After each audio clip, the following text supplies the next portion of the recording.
നമസ്കാരം. ചുരുക്കി പറഞ്ഞാൽ സഭയോടൊപ്പം നിൽക്കുന്ന വിശ്വാസികൾക്ക് ദിവ്യബലി ബോധപൂർവ്വം നിഷേധിച്ചിട്ട് ആ പാവങ്ങളെ കൊണ്ട് സ്വന്തം ഇടവകയിലെ സഹോദരങ്ങൾക്കെതിരെ പരാതി കൊടുപ്പിക്കുന്ന കുബുദ്ധി അതിവിദഗ്ധമായി സഭാ നേതൃത്വം നടപ്പിലാക്കിയിരിക്കുന്നു. ധിക്കാരികളായ വൈദികരെ നിലയ്ക്ക് നിർത്താൻ ശേഷിയില്ലാത്തതിനാൽ പാവം വിശ്വാസികളെ തമ്മിലടുപ്പിക്കുന്ന തരം താണ കളിയാണ് നടത്തുന്നത്. സമതപക്ഷത്തായാലും വിമതപക്ഷത്തായാലും ഒരു വൈദികനെ വിശ്വസിച്ച് അയാൾ പറയുന്നത് കേട്ട് പ്രവർത്തിച്ചുവെന്ന ഒരു തെറ്റ് മാത്രമേ പാവം വിശ്വാസി ചെയ്തിട്ടുള്ളൂ. വൈദികൻ പറയുന്നത് ഒരു വിശ്വാസി അനുസരിക്കുന്നെങ്കിൽ അവൻ ചെയ്യുന്നത് തെറ്റല്ല, മറിച്ച് തെറ്റ് ചെയ്യുന്നത് പുരോഹിതനാണ്. അതുമൂലം അൽമായ വിശ്വാസിയുടെ ഭാഗത്ത് എന്തെങ്കിലും പിഴവ് സംഭവിച്ചിട്ടുണ്ടെങ്കിൽ അതിന്റെ പരിപൂർണ ഉത്തരവാദി പുരോഹിതനാണ്.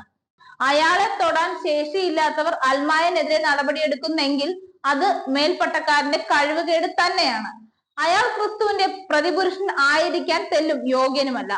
ഇടവകയിലെ തങ്ങളുടെ സ്വന്തം സഹോദരങ്ങളെ സഭയിൽ നിന്ന് പുറത്താക്കിക്കാൻ അവരെ തന്നെ ഉപയോഗിക്കുന്ന ഗതികേടിലേക്ക് സഭയോടൊപ്പം നിൽക്കുന്ന വിശ്വാസികളെ പുരോഹിത വർഗം അതിവിദഗ്ധമായി തള്ളിയിട്ടിരിക്കുന്നു.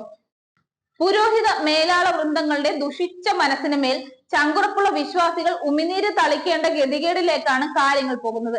എന്ത് കിട്ടപ്പോരിന്റെ പേരിലായാലും പച്ചില കാട്ടി അറവുശാലയിലേക്ക് കൊണ്ടുപോകുന്ന ആടുകൾ കാണിക്കുന്ന ആക്രാന്തം അൽമായ വിശ്വാസികൾ ഉപേക്ഷിക്കേണ്ട സമയം അതിക്രമിച്ചിരിക്കുന്നു.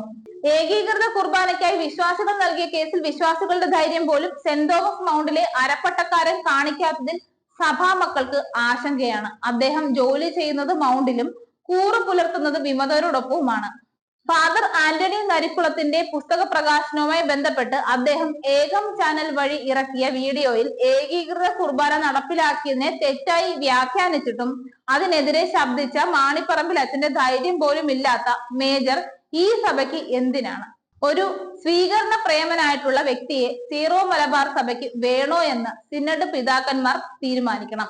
കോടതിയിൽ ഏകീകൃത കുർബാനയ്ക്ക് വേണ്ടി വിശ്വാസികൾ പോരാടുമ്പോൾ അതിൽ സമവായം എന്ന വിഷം കുത്തി നിറച്ചിട്ട് ഞാൻ ഒന്നും അറിഞ്ഞില്ലേ രാമനാരായണ എന്ന മട്ടിൽ ഉലകം ചുറ്റുന്ന ഈ മേജറിനെ ഈ സഭയ്ക്ക് ആവശ്യമുണ്ടോ എന്ന് വിശ്വാസികൾ ചിന്തിക്കേണ്ട സമയം അതിക്രമിച്ചിരിക്കുന്നു.